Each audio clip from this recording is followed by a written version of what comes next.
শুনতেছি মালয়েশিয়ার নতুন কলিং ভিসা খুলতেছে, অনেকেই জমি বন্ধক ধরছে, অনেকেই বিসি বেচার জন্য প্ল্যান করছে। আগে জেনে নাও মালয়েশিয়া আমরা কিরকম আছি। মালয়েশিয়া থেকে প্রতিদিন কত লোক মালয়েশিয়ার থেকে চলে যাচ্ছে, এটা খেয়াল করো, নিউজ পোর্টাল দেখো। তুমি মনে করছো আমি আমার পরিবারের মুখ উজ্জ্বল করব, তুমি পরিবারের এইটা উজ্জ্বল করবা, ঠিক আছে? তুমি আগে দেখো পরিবারের মুখ উজ্জ্বল করতে যাচ্ছ না পরিবারের অন্যতা উজ্জ্বল করতে যাচ্ছ, তোমার অবস্থান এখন কোথায়? আচ্ছা, তুমি এসে সফল হবা, তারপরে না তোমার পরিবারের মুখ উজ্জ্বল হবে?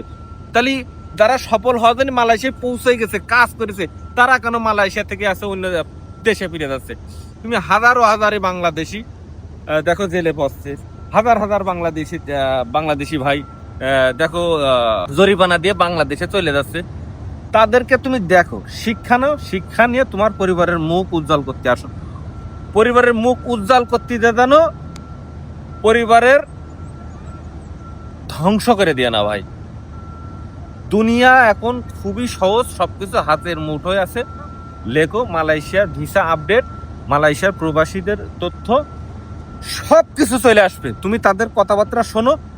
আমি আমি এসি রুমে বসে একটা ভিডিও বানানো আমার জন্য খুব সহজ।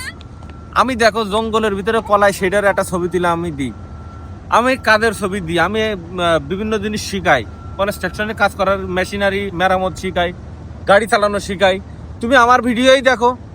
আমি এসি রুমে বসে ভিডিও বানিয়ে আপনারা দিচ্ছি না, আমি ইমিগ্রেশন পুলিশ আসলে দৌড় মারার সেই ভিডিওটা আপনারা দিচ্ছি যে ভাই আমি আজকে এরকম দৌড় মারিছি, হ্যাঁ আমি বাগানের ভিতর পলাইছি, সেটাও আপনার দিচ্ছি। আমরা কতটা সুখী আছে আমি বাস্তব প্রমাণ ভাবে আপনাদেরকে দিই। আমার মতো হাজারো আছে কন্টেন্ট ক্রিয়েটার আছে, তারাও ওইভাবে ভিডিওগুলো বানায়। সো আপনি তাদের দিকে ফলো করেন, তাদের কাছ থেকে শিক্ষা নিয়ে আপনি আপনার পরিবারের মুখ উজ্জ্বল করতে আসেন। মুখ উজ্জ্বল করতে এসে যেন পরিবার ধ্বংস করে দেন না, মাপ চাই আপনাদের কাছে।